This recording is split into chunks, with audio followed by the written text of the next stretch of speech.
የክርስትና የማዕዘን ድንጋይ ትምህርት ነው። እሱ ምንድነው? ከራስህ ይልቅ ባልንጀራ ካንተ ይልቅ እንዲሻል በትህትና ቁጠር። በክርስቶስ ኢየሱስ የነበረ ይህ ሐሳብ በእናንተ ዘንድ ደግሞ ይሁን። በቃ ከኔ ይልቅ አንተ ትበልጣለህ፣ ከኔ ይልቅ አንተ ትሻላለህ፣ ከኔ ይልቅ አንተ ቅደም፣ ከኔ ይልቅ አንተ ክበር፣ ከኔ ይልቅ አንተ ድመቅ፣ ከኔ ይልቅ አንተ ታወቅ። አንተ ከኔ የምትበልጥ ብቻ አይደለህም፣ አንተ ከኔ በጣም የተሻልክ ነህ። ይሄ የክርስትና የማዕዘን ድንጋይ ነው። ኦርቶዶክሳዊነት ይሄ ነው። የሁላችሁ ከመቀማት መስጠት፣ ይሄን ኦርቶዶክሳዊነት። ከመፎካከር መተባበር፣ ይሄን ኦርቶዶክሳዊነት። ከውድድር ክብብር፣ ይሄን ኦርቶዶክሳዊነት። በፉክክር ውስጥ ትከሻ ለትከሻ ክንዳችን በዛለ ቁጥር እንደምንበላ እንዳትረሱ። ከመሰጣጣት ይልቅ አተኩረን መነጣጠቅ ላይ ባተኮርን ቁጥር እመኖኝ ለሌሎች ተላልፈን ነው እየተሰጠን ያለን። ባልንጀራችሁን አስቀድሙ። አንተ ትሻላለህ፣ አንተ ትበልጣለህ በሉ። የክብር ባለቤት መድኃኒታችን ኢየሱስ ክርስቶስ ዓለምን ድል የነሳው በምን እንደሆነ አታውቁ? ከእግዚአብሔር ጋር መተካከልን መቀማት እንደሚገባ ነገር ሳይቆጥር ራሱን ባዶ አደረገ እኮ ነው የሚለው። እኩል ሆኖ ሳለ ዝቅ አለ። እቀማለሁ ሳይል መጣ። ይወሰድብኛል ሳይል ሰው ሆነ። በክርስቶስ ዘንድ የነበረ ሐሳብ ማለት ይሄ ነው።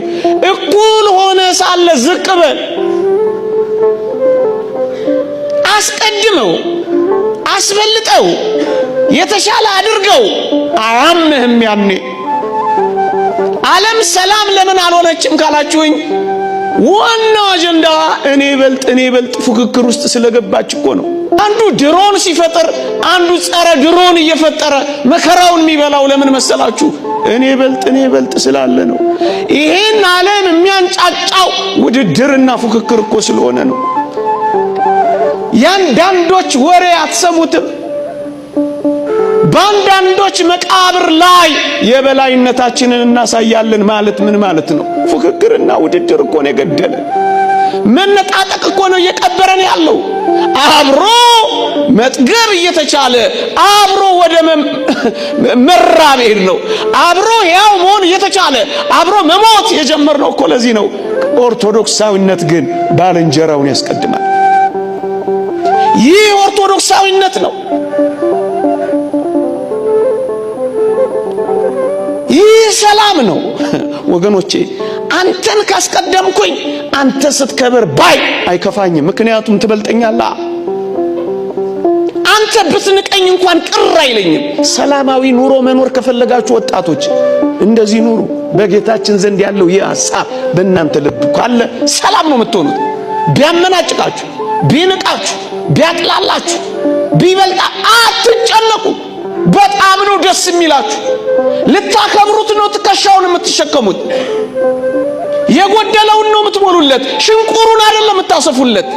ሲከሳ ነው የሚጨንቃችሁ፣ ሲገረጣ ነው የሚጠባችሁ። አትፎካከሩም፣ አትወዳደሩ። ቅዱስ ዮሐንስንና ቅዱስ ጴጥሮስን አላያችኋቸው? ጌታ ተነስቶ መቃብሩ ባዶ ሆኖ ማርያም መግደላዊት ነግራቸው ወደ መቃብሩ ሲገሰግሱ ምን እንዳደረጉ አላያችሁ? ያቅማቸውን ይሮጣሉ እንጂ እኮ አልተፎካከሩም። ምን ያፎካክራል? እግዚአብሔር በሰጠ ጸጋ አታገለግልም? ምን ያወዳድራል?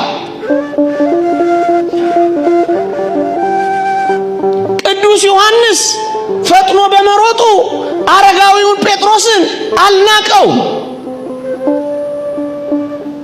ወጣቱ በመሮጡ አረጋዊው ቅዱስ ጴጥሮስ ደግሞ ቅናት አላበገነውም። ክርስትና ማለት ይሄ ነው። ያቅማቸውን ይሰራሉ እንጂ አንዱ ከአንዱ አይፎካከርም፣ አንዱ ከአንዱ አይወዳደርም። ይሄ ኦርቶዶክሳዊነት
Want to understand your cat better?